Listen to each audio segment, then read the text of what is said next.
Bonjour tout le monde, c'est Margot, j'espère que vous allez bien, perso moi ça va. Du coup aujourd'hui on se retrouve pour un nouvel épisode et aujourd'hui je suis de retour pour vous parler du film spécial Netflix qui vient de sortir il y a quelques temps, qui est Révélation et du coup qui est sorti le 21 mars sur Netflix. Alors du coup j'en avais pas mal entendu parler, en tout cas je l'ai vu passer, donc je me suis dit why not. Et en fait il y a une histoire très très drôle autour de cette histoire, tout simplement parce que au début moi quand j'en ai entendu parler, j'ai vu qu'un trailer. Quand j'ai vu le trailer, j'ai dit à ma pote « ça ressemble beaucoup à Hellbound, ça donne vraiment les vibes de Hellbound ». Ensuite je regarde le film et là à la fin du film je me dis « Attends, je connais ça, j'ai déjà un goût de déjà vu, on m'a déjà fait ce coup ». Vous saurez pourquoi je dis ça après, mais ne me dis pas que c'est la personne que je pense qu'on pense que tu penses. Et bah si, le réalisateur c'est Yeon Sang-ho. Pour celles et ceux qui me suivent sur le podcast depuis un moment et qui me connaissent, vous pouvez déjà savoir ce que je vais dire.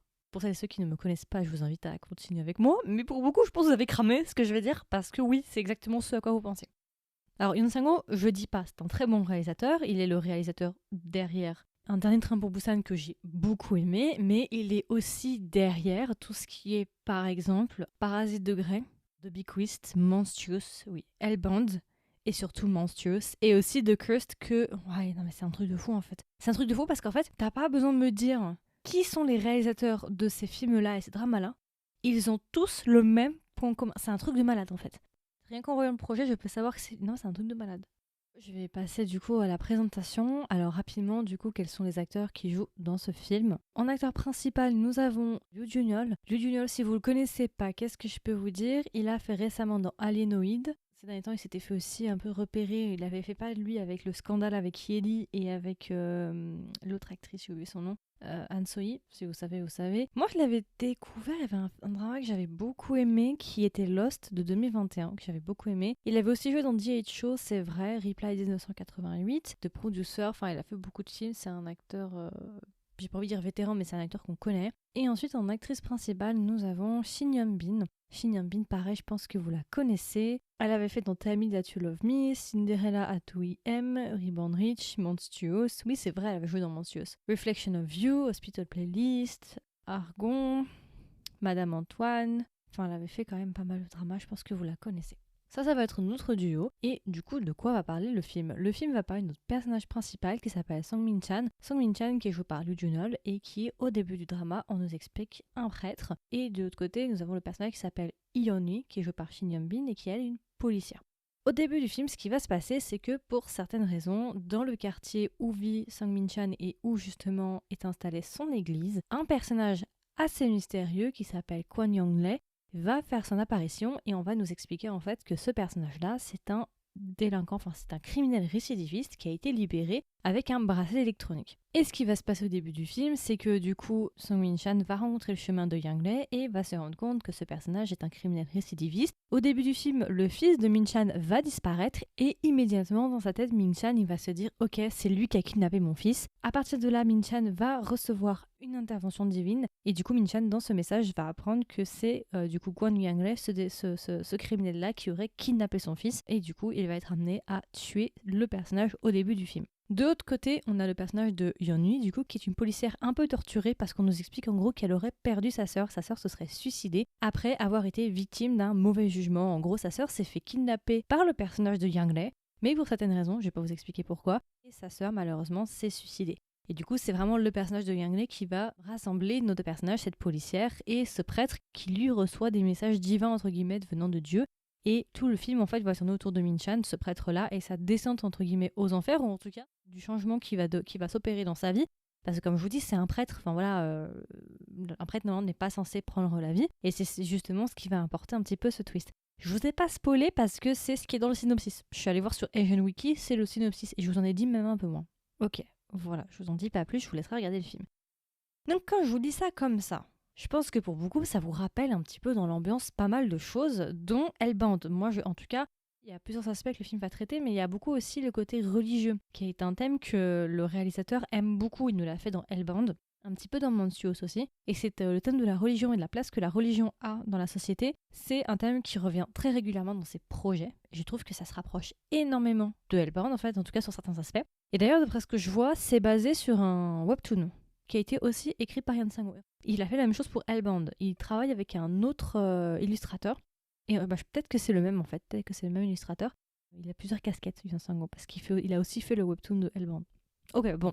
Rapidement, du coup, qu'est-ce que j'ai pensé de ce film en points positifs et points négatifs? J'ai plus de points négatifs que de points positifs, mis à part que, ok, point positif, quoi? La production, c'est une production Netflix, ok, il y a de l'argent, on sort les canons en billets, il y a de la thune, le casting est plutôt bon, il y a pas mal d'acteurs que vous connaissez, même si le casting est un peu moins connu que d'habitude. Je trouve que c'est des acteurs qu'on voit quand même moins souvent, mis à part Liu Junyeol. Après, peut-être que c'était un show aussi. Et Shin Yeon-bin. Les autres acteurs sont un petit peu moins connus, quand même. Il y a moins de visages connus, mais bon, vous allez en reconnaître quand même un ou deux. Donc voilà, production qualitative, j'ai envie de dire. Après, c'est du Netflix, c'est du très polish. Enfin, je sais pas comment on dit en français, mais c'est du très lissé en fait. C'est voilà, c'est très verni, mais bon, ça reste de la production Netflix. Il y a rien de folichon là-dedans, ça va. Qu'est-ce que je n'ai pas aimé par rapport à ça, mais je vous en ai parlé sur TikTok et Instagram déjà il y a un petit moment.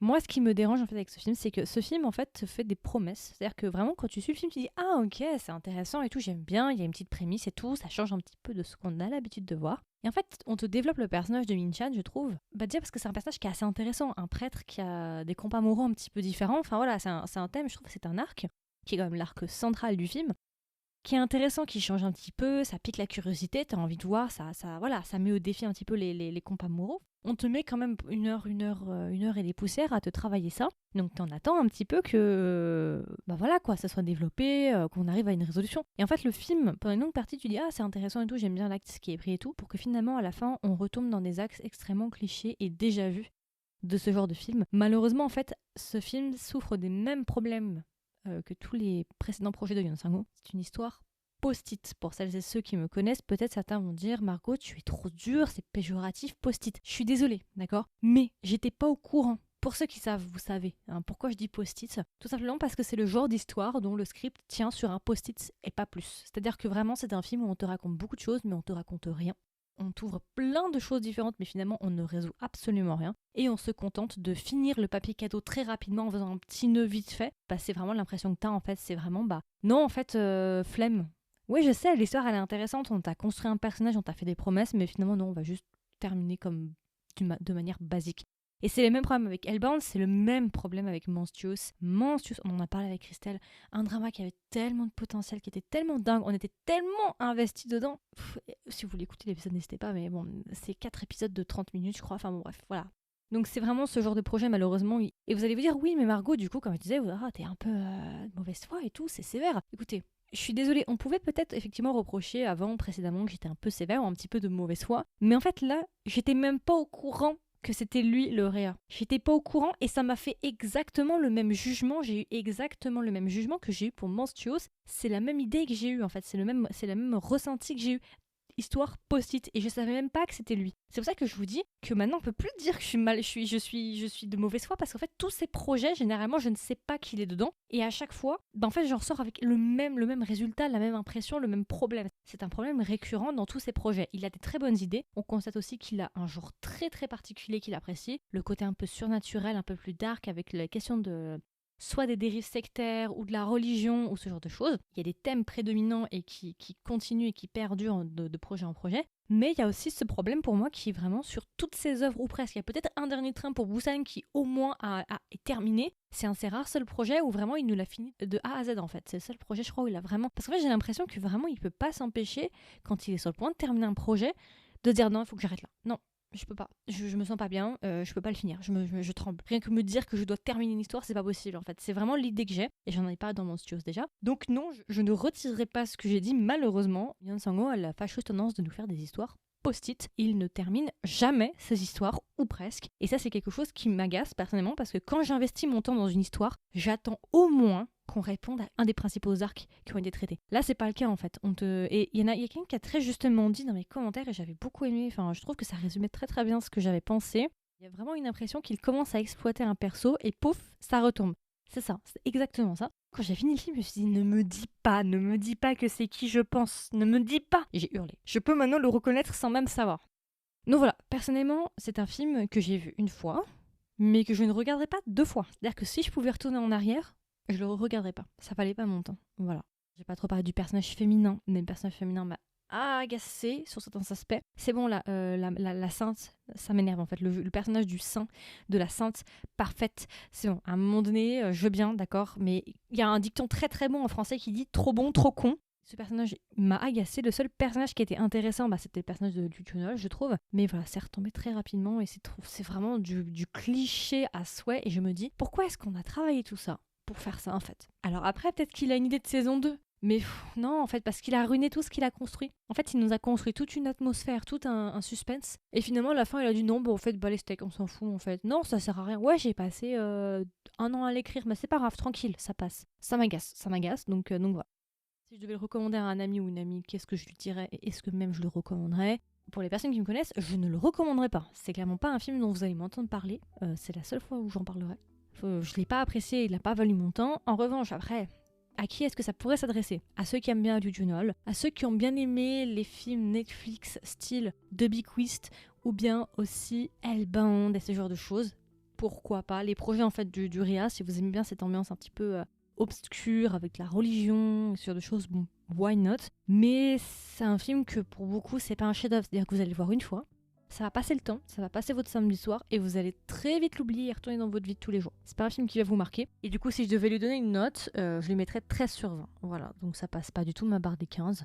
C'est pas parce qu'on a de la thune et qu'on met v'là la thune dans un projet que ça veut dire que le projet va forcément réussir. L'argent ne fait pas tout. Et ça, Netflix a du mal à le comprendre. Vraiment, Netflix a du mal à le comprendre. C'est pas parce que tu as 2 acteurs extrêmement connus et que tu mets toute la thune, si derrière le script ne suit pas, même si le scénariste, réalisateur est très bon, ça fonctionne pas. La sauce, elle prend pas. Ça, c'est quelque chose que j'ai déjà dit. Et vous voyez, et à contrario, t'as parfois des productions mais qui ont un budget éclaté au sol avec 2 bouts de scotch et un fil, mais qui arrivent à te faire des projets, mais qui retournent tout l'internet et qui se retrouvent projetés sur la scène internationale et qui sont un succès phénoménal. Donc l'argent, pour moi, ne veut rien dire. Le budget ne veut rien dire. Et Bong Joon-ho, le réalisateur coréen, l'avait très justement dit que c'est en ayant justement un budget très restreint, c'était là justement où ça lui permettait de faire travailler son imagination et lui permettait aussi de faire des excellents projets. Par exemple, The Host, par exemple, qui était un film avec très peu de budget. Voilà, je sais pas pourquoi je vous dis ça, mais voilà. C'était la TMI de la journée. Donc voilà, écoutez, c'est à peu près tout pour ce film. Je vais pas en passer, j'en ai déjà parlé beaucoup trop, je trouve. J'en ai même plus parlé qu'un autre film que j'ai adoré, donc vous voyez, c'est très paradoxal. Donc voilà, comme d'habitude, n'hésitez pas à me donner vos retours. Est-ce que vous avez vu le film? Si vous l'avez vu, est-ce que vous l'avez aimé? Vous ne l'avez pas aimé? Si vous ne l'avez pas encore vu, est-ce que vous comptez le voir et lui laisser une chance? Il y aura une section commentaires si vous m'écoutez sur Spotify ou YouTube. Comme d'habitude, si vous voulez suivre les dernières sorties du podcast, n'hésitez pas à vous abonner sur votre plateforme d'écoute préférée. Et si jamais vous voulez m'aider et me soutenir, comme d'habitude, n'hésitez pas à me laisser une note, pareil, sur votre plateforme d'écoute préférée. Et puis voilà, écoutez, je vous souhaite une agréable journée ou une agréable soirée et je vous dis à la prochaine pour un nouvel épisode. Bye bye!